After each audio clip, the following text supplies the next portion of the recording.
नमस्कार बंधुरा welcome to एसटीओनिक sports. IPL शुरूर आगे किन्तु बड़ धामाका दिल गौतम गम्भीर।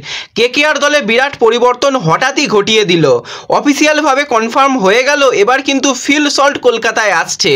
तोमादेर लास्ट 2 मास धरे बोलेछिलाम केकेआर एर नजरे किन्तु फिल सल्ट रयेछे। एकटा समय शोना जाच्छिलो मुजिब शेख खेलते आसबे ना, तार परिवर्ते फिल सल्ट आसबे, किन्तु आजके बड़ परिवर्तन करलो। बड़ विदेशी प्लेयारके छेड़े दिए एई विध्वंसी उइकेट किपार बैट्समैनके केकेआर दले निल। रासेलके निয়েও আপডেট দেব এই ভিডিওতে, তাই ভিডিওটা শুরু থেকে শেষ পর্যন্ত দেখার অনুরোধ করলাম। আর ভিডিও ভালো লাগলে ভিডিওতে লাইক দিয়ে চ্যানেলটাকে সবাই সাবস্ক্রাইব করে নাও, কারণ এখানে ক্রিকেটের সমস্ত আপডেট এবং কেকেআরের সমস্ত আপডেট তোমরা পেয়ে যাবে। আর ভিডিওটা যদি ফেসবুক পেজ থেকে দেখো তাহলে ফেসবুক পেজটাকে ফলো করে নিও, তাহলে তোমাদের প্রিয় দলের খেলার সমস্ত আপডেট তোমরা এখানে পেয়ে যাবে। তো চলো আর দেরি না করে ভিডিও শুরু করা যাক।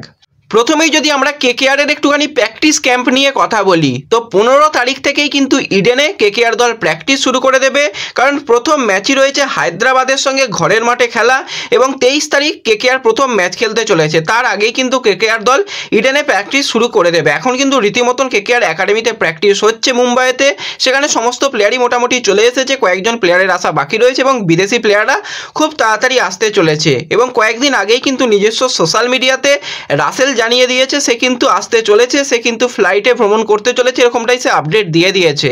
যতটা জানা যাচ্ছে খুব তাড়াতাড়ি কিন্তু রাসেল আসতে চলেছে, সম্ভবত আর 2 থেকে 3 দিনের মধ্যেই কিন্তু রাসেল চলে আসবে ইন্ডিয়াতে এবং তার বিধ্বংসী ব্যাটসম্যানের সেই যে ব্যাটিং আমরা দেখতে পাবো। এবার অনেক দিন বাদেও কিন্তু ওয়েস্ট ইন্ডিজ দলে কামব্যাক করেছে রাসেল, তো কতটা ভালো খেলতে পারে এবছরে আইপিএলে সেটা কিন্তু একটা দেখার বিষয় হবে। কিন্তু গৌতম গম্ভীর যে বড় চমকটা দিয়েছে সেটা হচ্ছে ইংল্যান্ডের ব্যাটসম্যান জেসন রয়কে কিন্তু সে ছেড়ে দিল। এবার জেসন রয়কে ছেড়ে দেওয়ার এখানে অফিসিয়াল কারণ বলা হয়েছে তার পার্সোনাল কোনো সমস্যার কারণে সে আইপিএল খেলতে আসতে চাইছে না। এবার দেখো জেসন রয় ঠিকই ছিল, কোনো রকম অসুবিধা নেই, কিন্তু দলে যেটা দরকার ছিল যে একজন বিধ্বংসী উইকেট কিপার ব্যাটসম্যান।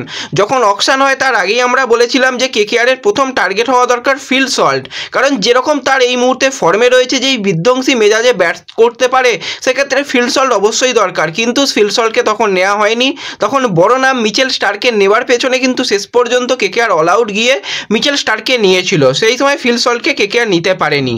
তো আজকে কিন্তু অফিসিয়ালি জানিয়ে দেওয়া হয়েছে যে জেসন রয় কিন্তু আইপিএল 2024-এ খেলবে না, সে কিন্তু নিজস্ব ব্যক্তিগত কারণ থেকে তার নাম তুলে নিয়েছে। এবার সেই জায়গাতেই কিন্তু গৌতম গম্ভীর একটা বড় চমক দিয়েছে, সে কিন্তু আরও একজন ইংল্যান্ডের উইকেট কিপার ব্যাটসম্যান ফিল সল্টকে দলে নিল। এবং ফিল সল্টে যদি আমরা টি20-র একটুখানি কেরিয়ার নিয়ে কথা বলি, তো এখন পর্যন্ত 20টা ইনিংস খেলেছে, সেখানে 639 রান করেছে, হায়েস্ট রান কিন্তু 119, এবং ওয়েস্ট ইন্ডিজের বিরুদ্ধে বিধ্বংসী ব্যাটিং করছিল এবং ব্যাটিং স্ট্রাইক রেট হচ্ছে 165, মানে বিরাট স্ট্রাইক রেটে ব্যাট করতে পারে। ওপেনার হিসাবে কিন্তু একটা দুর্দান্ত জমে যেতে পারে। এবার ওপেনারেও বড় পরিবর্তন হবে, পুরো দলের সেটআপে কিন্তু পরিবর্তন হয়ে যাবে এই ফিল সল্ট আসায়। অনেকটা কেকেআর দলের সমস্যা মিডল যে উইকেট কিপার ব্যাটসম্যানের একটা সমস্যা থাকেই, আমরা দেখেছিলাম গুরবাজ ভালো অপশান, কিন্তু গুরবাজের থেকেও ফিল সল্ট বর্তমানে অনেক ভালো ছন্দে রয়েছে এবং গুরবাজের কথাও মাথায় রাখতে হবে। লাস্ট কয়েকটা ম্যাচ আগেই কিন্তু সে কয়েকটা দিন আগেই কিন্তু সে একটা 100 করেছে, তো ব্রিলিয়ান্ট ফর্মে রয়েছে কিন্তু কেকেআরের প্রতিটা প্লেয়ার। তো এটা কিন্তু একটা বিরাট ব্রেকিং নিউজ তোমাদের সঙ্গে শেয়ার করলাম। আর কেকেআর দলের সমস্ত আপডেট, আইপিএলের সমস্ত আপডেট জানতে কিন্তু অবশ্যই চ্যানেলটাকে সাবস্ক্রাইব করে নিও, তাহলে তোমাদের প্রিয় দলের খেলার সমস্ত আপডেট তোমরা এখানে পেয়ে যাবে। তো এই ভিডিওতে তোমাদের এইটুকুই আপডেট শেয়ার করার ছিল। ভিডিও ভালো লাগলে ভিডিওতে লাইক করে দিও, চ্যানেলে প্রথমবার এলে চ্যানেলটাকে সাবস্ক্রাইব করে নিও, আর ভিডিও একটু সকলের সঙ্গে শেয়ার করে দিও।